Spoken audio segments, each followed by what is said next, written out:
Bonjour et bienvenue à tous pour cette leçon numéro 14 de notre cours de communication et de vocabulaire en français de niveau intermédiaire.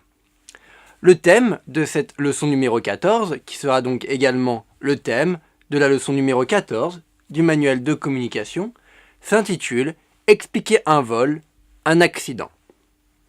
Pour cette leçon numéro 14, nous nous aiderons à nouveau, encore une fois, du chapitre numéro 13 du manuel de vocabulaire « La maison, le logement ». Et évidemment, de l'ensemble des chapitres de ce manuel de vocabulaire que nous avons déjà vu jusqu'ici. J'espère que tout se passe bien pour vous et je vous souhaite bon courage pour cette leçon numéro 14. C'est parti.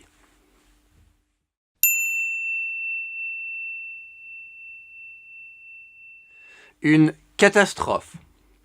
Une catastrophe. En français, ce que l'on appelle une catastrophe, c'est quelque chose, un événement, par exemple, qui est particulièrement grave. Par exemple, si j'avais un rendez-vous important, quelque part, et que je devais prendre le train pour me rendre à ce rendez-vous, eh bien, si mon train est annulé, je ne pourrais donc pas me rendre à ce rendez-vous, je serai donc absent. Si je suis absent et que ce rendez-vous était donc vraiment important, je peux dire c'est une catastrophe. C'est une catastrophe, je vais manquer un rendez-vous important, c'est vraiment grave, c'est vraiment donc quelque chose qui n'est pas bien, c'est une catastrophe. Un cambriolage. Un cambriolage, en français, ce que l'on appelle un cambriolage, c'est lorsque l'on se fait cambrioler. Si quelqu'un nous cambriole, si quelqu'un cambriole par exemple notre logement, cela signifie que donc la personne qui nous cambriole nous vole, vole des choses dans notre logement. Par exemple, dans notre appartement. Pour cambrioler un appartement, lorsque quelqu'un cambriole par exemple notre appartement ou notre maison, notre logement en général, eh bien cette personne doit d'abord forcer la porte. Forcer la porte, cela signifie donc rentrer en force, rentrer en force dans l'appartement. On doit forcer la porte pour l'ouvrir, puisque on n'a donc pas les clés pour ouvrir cet appartement. On doit donc rentrer en force, on doit forcer la porte. On doit en général, la personne qui cambriole un appartement, en général, pour forcer la porte, va peut-être casser la serrure. La serrure, c'est donc cette partie de la porte dans laquelle on introduit les clés de notre porte lorsque l'on veut ouvrir la porte. Et bien pour forcer cette porte, il va donc falloir casser la serrure. Donc le cambrioleur, la personne qui cambriole notre appartement, va donc forcer la porte en cassant la serrure, souvent. Lorsque l'on s'est fait cambrioler, donc après un cambriolage, en général, il faut se rendre au poste de police pour faire une déposition. Pour faire une déposition pour porter plainte. Porter plainte, c'est-à-dire dire donc à la police que vous vous êtes fait cambrioler et que vous aimeriez donc que la police recherche la personne qui vous a cambriolé. Donc vous portez plainte, vous vous plaignez, porter plainte, donc comprend le mot plainte, qui vient du verbe se plaindre, je me plains, je porte plainte. Et donc, je fais une déposition, c'est-à-dire je dépose sur une feuille de papier, sur ma déposition, ce que j'ai à dire, sur, par exemple, ici, le cambriolage. Je fais une déposition. Lorsque l'on a fait une déposition, lorsque l'on a porté plainte, en général, on peut utiliser cette déposition que l'on a fait à la police pour l'amener, la donner à son assurance. Une assurance, c'est une entreprise en fait dont le rôle, dont le service que donne cette entreprise est donc d'assurer les gens. Par exemple, mon assurance m'assure, c'est-à-dire que si quelque chose m'arrive et que j'ai besoin donc de payer ou d'être dédommagé, une assurance nous dédommage, si j'ai besoin d'être dédommagé, d'avoir des dédommagements pour ce qui m'est arrivé, comme par exemple ici lors d'un cambriolage, eh bien mon assurance va me dédommager, va m'assurer, donc va par exemple me rembourser certaines choses que je me suis fait voler lors de mon cambriolage, lors d'un cambriolage. L'assurance donc me dédommage, elle m'assure. Des bibelots. Ce que l'on appelle des bibelots en français, c'est donc un ensemble d'objets que l'on va utiliser pour décorer son appartement. On appelle donc cela des bibelots. Des dossiers, ce qu'on appelle des dossiers en français, ce sont des ensembles de choses que l'on regroupe ensemble. Par exemple, les dossiers, mes dossiers au travail, les dossiers sur lesquels je travaille, c'est donc un ensemble de choses sur lesquelles je suis en train de travailler. Disparaître. En français, lorsque l'on dit que l'on disparaît, eh bien c'est que l'on dit en fait que personne ne peut plus nous voir, on n'est plus là, on a disparu. Par exemple, lors d'un cambriolage, si je me fais cambrioler, eh bien il y a un certain nombre d'objets, comme par exemple des bibelots, qui vont disparaître. Pourquoi ? Eh bien parce que les cambrioleurs vont les voler, vont les prendre avec eux, et donc ils auront disparu, je ne pourrai plus les voir, je ne pourrai plus les trouver. On utilise donc le verbe disparaître. On ne peut rien y faire. En français, lorsque l'on utilise l'expression on ne peut rien y faire, ou je ne peux rien y faire, cela signifie tout simplement que l'on ne peut rien faire pour changer quelque chose, pour aider quelqu'un, etc., etc. Par exemple, si je vous dis que j'ai raté mon train, mais je ne pouvais rien y faire, c'est-à-dire j'ai raté mon train, mais ce n'est pas ma faute. Ce n'était pas ma faute, ce n'est pas ma responsabilité. J'ai raté mon train, mais je ne pouvais rien y faire. Par exemple, parce que le train que je prenais avant était en retard, donc quand j'ai dû changer de train, je l'ai raté. Donc j'ai raté mon train, mais je ne pouvais rien y faire. Ou si vous me demandez quelque chose, vous me demandez de vous aider par exemple, et que je vous dis je suis désolé, je ne peux rien y faire, ou on ne peut rien y faire, cela signifie que je ne pourrai rien faire, ou on ne pourra rien faire pour vous aider malheureusement. Sourd comme un pot, ou sourde comme un pot, si c'est une femme, est une expression que l'on utilise en français pour dire qu'une personne n'entend rien du tout, elle entend très mal. Par exemple, si je vous dis que je suis sourd comme un pot, cela signifie que lorsque vous me parlez, je comprendrai très mal, j'entendrai très mal ce que vous me dites, car je suis donc sourd comme un pot. L'expression donc sourd comme un pot est une expression très familière que l'on utilisera uniquement donc dans un contexte familier et non pas dans un contexte formel. Sourd comme un pot. De son côté, de mon côté, de ton côté, de notre côté, etc., etc. Lorsque l'on utilise cette locution en français, de mon côté, par exemple, cela signifie que pour moi, eh bien, blablabla. Par exemple, si je vous dis de mon côté, tout va bien, cela signifie, eh bien, pour moi, en ce qui me concerne, personnellement, tout va bien, je n'ai pas de problème. Si vous me répondez, eh bien, de mon côté, tout va bien aussi, eh bien, c'est la même chose, tout va bien de votre côté également. On peut également dire de son côté, qu'en est-il, qu'en est-il de son côté ? De son côté, ça va un peu moins bien, par exemple. etc., etc. De mon côté, de votre côté, de son côté, etc., etc. C'est lorsque l'on veut parler, par exemple, de parler, donner son opinion, parler de soi-même, parler d'une personne en particulier, de votre côté, parler de moi-même, de mon côté, parler de notre opinion, lorsque l'on parle d'un groupe, de nous, de notre côté, etc., etc.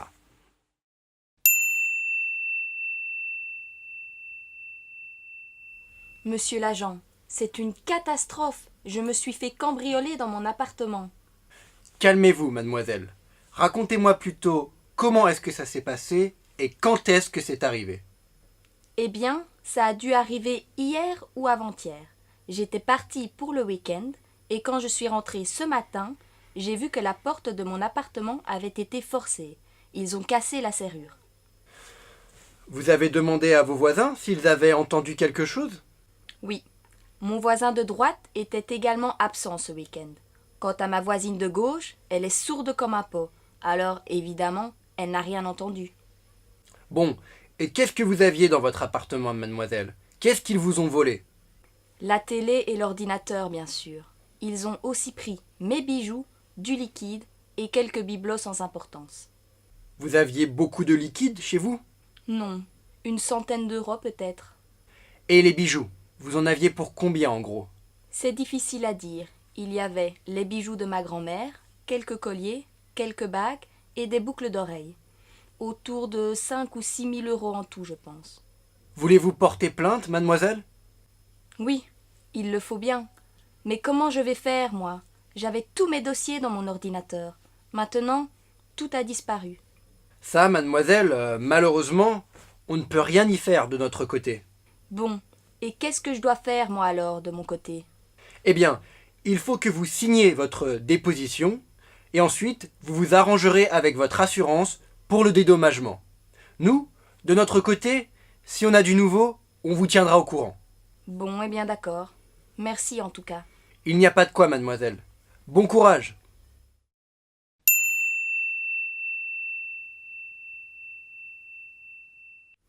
Monsieur l'agent, c'est une catastrophe. Je me suis fait cambrioler dans mon appartement. Calmez-vous, mademoiselle. Racontez-moi plutôt comment est-ce que ça s'est passé et quand est-ce que c'est arrivé. Eh bien, ça a dû arriver hier ou avant-hier. J'étais partie pour le week-end et quand je suis rentrée ce matin, j'ai vu que la porte de mon appartement avait été forcée. Ils ont cassé la serrure. Vous avez demandé à vos voisins s'ils avaient entendu quelque chose ? Oui, mon voisin de droite était également absent ce week-end. Quant à ma voisine de gauche, elle est sourde comme un pot. Alors, évidemment, elle n'a rien entendu. Dans ce dialogue numéro 1 de cette leçon numéro 14, Louise se rend au poste de police pour donc parler avec un agent de police. Un agent de police, comme on l'avait déjà vu dans les leçons précédentes, le mot agent.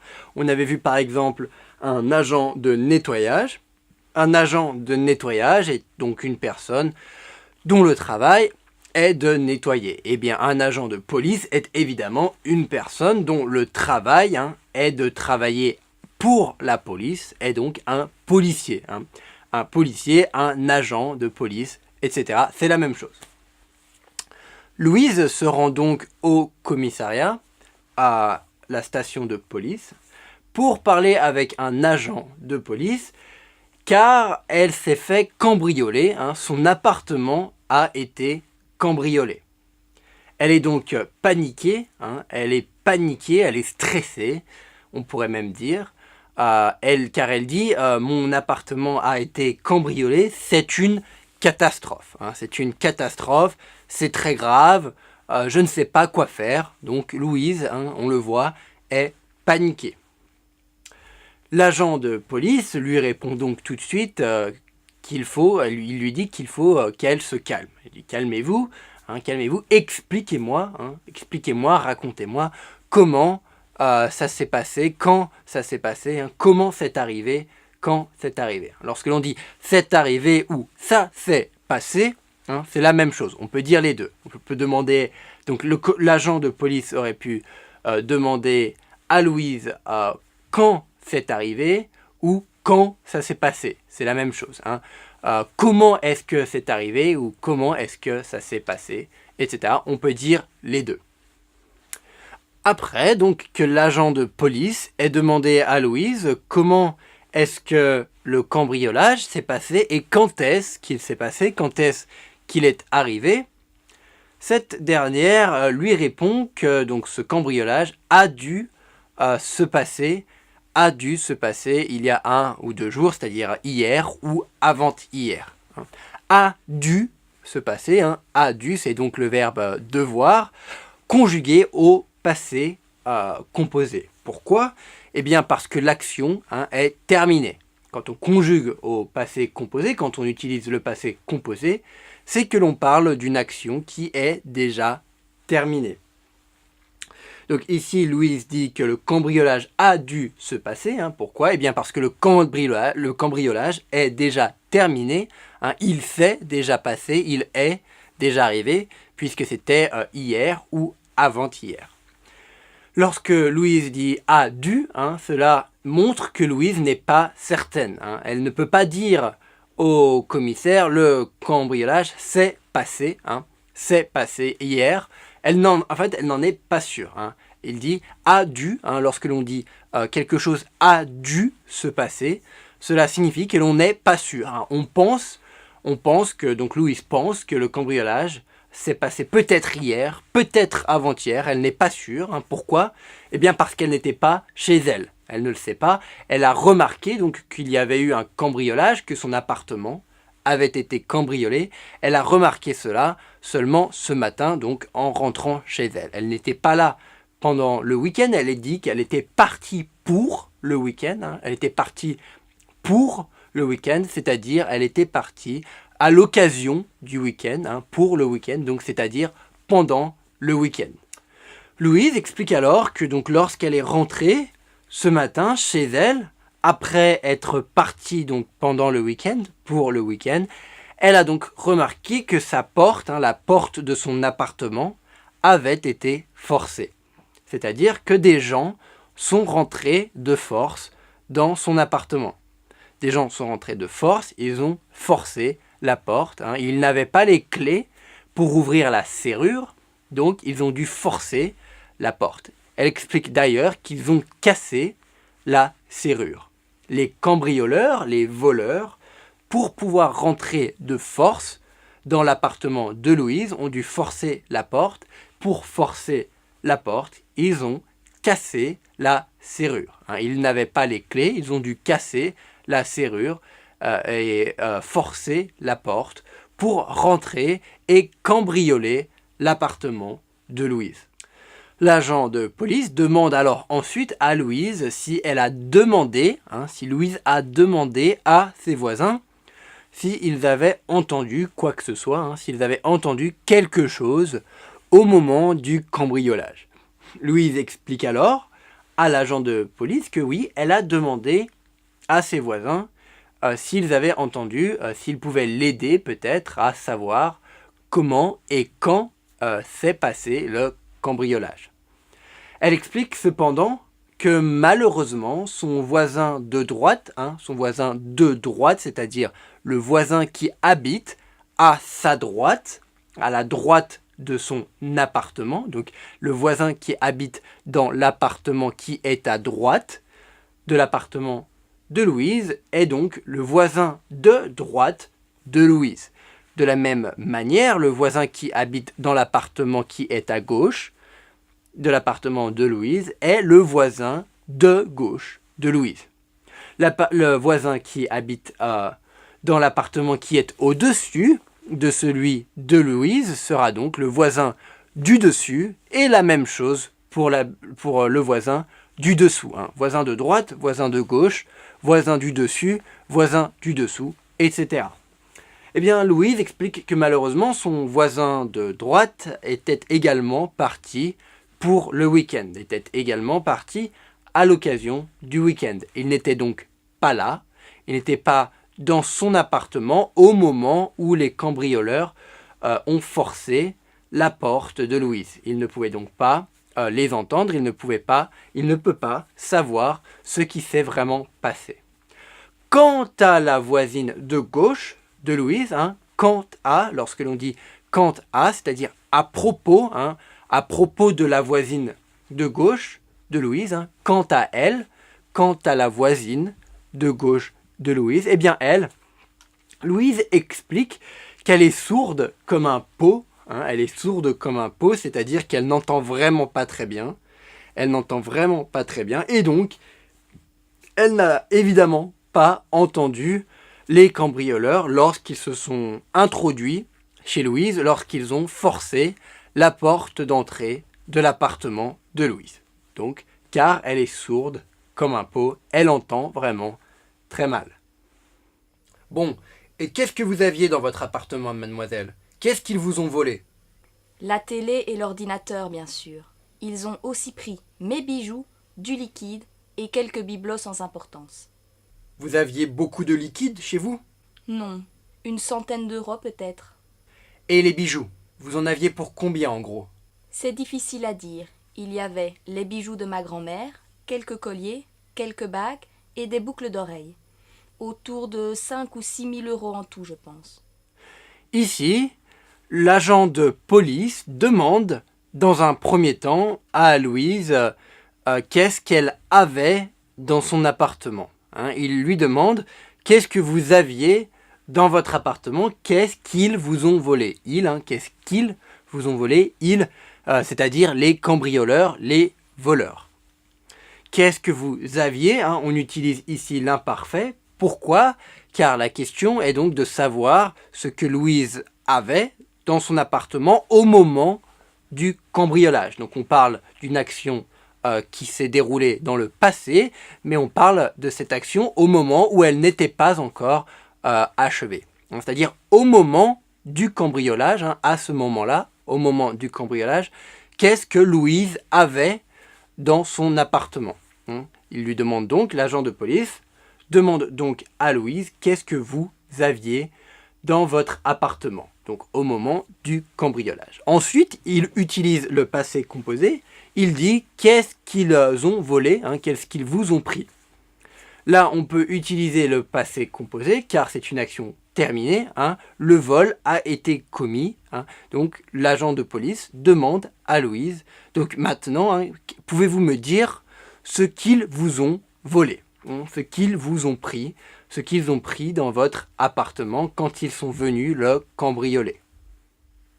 Louise explique alors que, évidemment, bien sûr, les voleurs, les cambrioleurs, ont pris la télé, donc la télévision, et l'ordinateur, puisque ce sont des choses de valeur, des objets de valeur, des objets qui coûtent cher. Les cambrioleurs, les voleurs, les ont donc volés lors du cambriolage. Elle ajoute que les bijoux ont également été volés, ainsi que du liquide. Du liquide, comme on l'a déjà vu dans des leçons précédentes, du liquide, c'est donc de l'argent liquide, ce sont des billets. Des billets ou même des pièces. Tout cela, on l'appelle cela du liquide.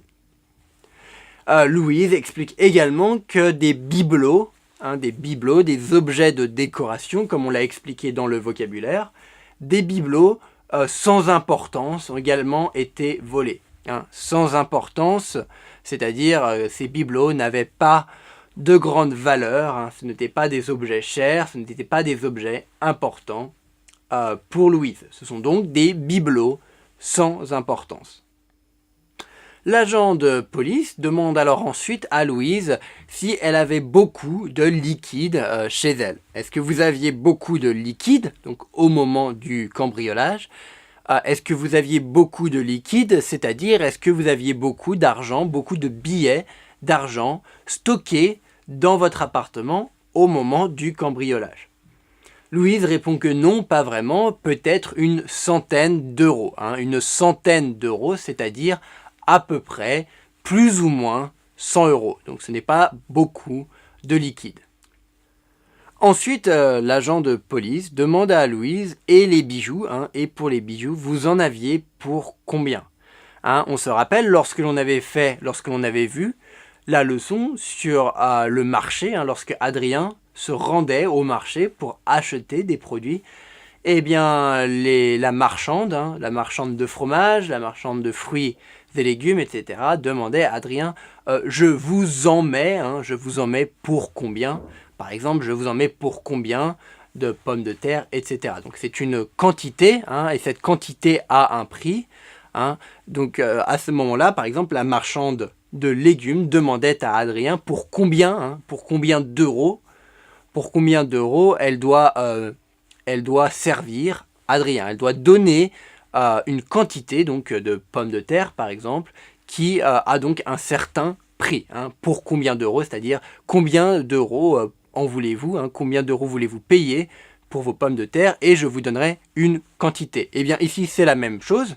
Lorsque l'agent de police demande à Louise pour combien en aviez-vous de bijoux, c'est-à-dire l'ensemble des bijoux qui étaient à votre domicile, qui étaient à votre appartement.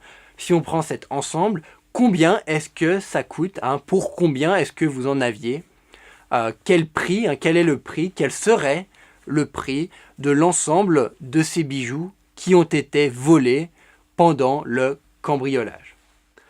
Eh bien, Louise répond alors à l'agent que cette somme, c'est 5-6 000 euros environ, en tout, en gros, plus ou moins, environ 5-6 000 euros, c'est-à-dire 5 ou 6 000 euros, peut-être entre 5 et 6 000 euros. 5 000 quand il y a entre 5 et 6 000, c'est-à-dire entre 5 000 et 6 000 euros, environ, en gros, plus ou moins. Voulez-vous porter plainte, mademoiselle? Oui, il le faut bien. Mais comment je vais faire, moi? J'avais tous mes dossiers dans mon ordinateur. Maintenant, tout a disparu. Ça, mademoiselle, malheureusement, on ne peut rien y faire de notre côté. Bon, et qu'est-ce que je dois faire, moi alors, de mon côté? Eh bien, il faut que vous signiez votre déposition, et ensuite, vous vous arrangerez avec votre assurance pour le dédommagement. Nous, de notre côté, si on a du nouveau, on vous tiendra au courant. Bon, eh bien d'accord. Merci en tout cas. Il n'y a pas de quoi, mademoiselle. Bon courage. Ensuite, une fois, donc ici, que Louise est expliquée à l'agent de police pour combien environ elle en avait de bijoux dans son appartement au moment du cambriolage, eh bien, l'agent de police demande à Louise si elle veut ou non porter plainte. Porter plainte, c'est-à-dire se plaindre de ce qui lui est arrivé, de se plaindre du fait qu'elle ait été cambriolée. Lorsque l'on porte plainte à la police, c'est-à-dire, en fait, on va déposer sa plainte, on va se plaindre officiellement devant la police, on va dire, voilà ce qui m'est arrivé. Je voudrais que les personnes responsables de ce qui m'est arrivé, donc ici, évidemment, ce sont les voleurs, les cambrioleurs qui ont volé, qui ont cambriolé l'appartement de Louise. Eh bien, j'aimerais que ces personnes-là soient donc attrapées et soient probablement jugées et puissent peut-être même ensuite me dédommager de ce qu'ils m'ont fait. Eh bien, donc voilà, donc l'agent de police demande à Louise si elle souhaite porter plainte contre les personnes qui lui ont cambriolé son appartement. Louise répond donc que oui, elle souhaiterait porter plainte, elle dit oui, évidemment, je pense qu'il faut le faire, il faut que je porte plainte contre ces personnes qui ont cambriolé mon appartement.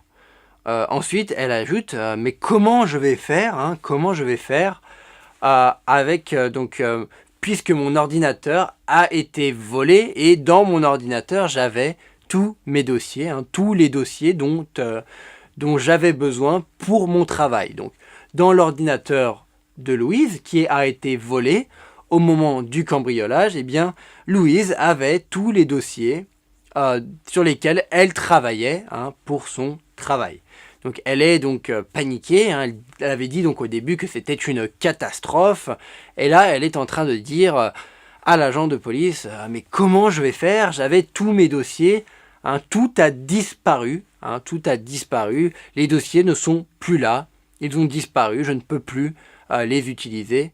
Donc Louise est donc inquiète, hein, elle est stressée, hein, évidemment, elle est inquiète, car elle ne sait pas comment elle va faire pour son travail, puisqu'elle a perdu, hein, les dossiers sur lesquels elle travaillait.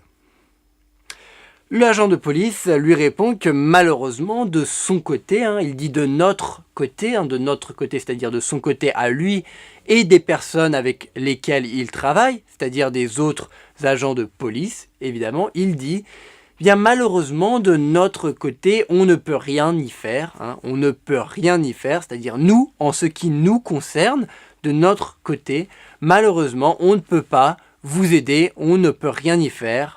On ne peut pas vous aider à retrouver vos dossiers, etc. On ne peut rien y faire.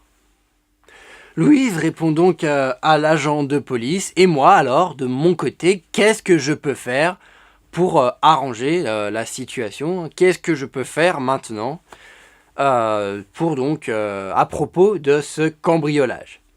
Eh bien, l'agent de police lui répond que tout ce qu'elle a à faire pour le moment, c'est donc signer sa déposition, hein, puisqu'elle est venue porter plainte. Elle doit donc écrire une déposition, hein, déposer sa plainte, c'est-à-dire expliquer donc sur un papier, hein, qui sera donc sa plainte, expliquer ce qui s'est passé, hein, ce qu'elle s'est fait voler au moment du cambriolage. Donc elle doit signer cette déposition, hein, pour dire qu'elle a dit la vérité, que cela s'est vraiment passé comme elle le décrit dans sa déposition.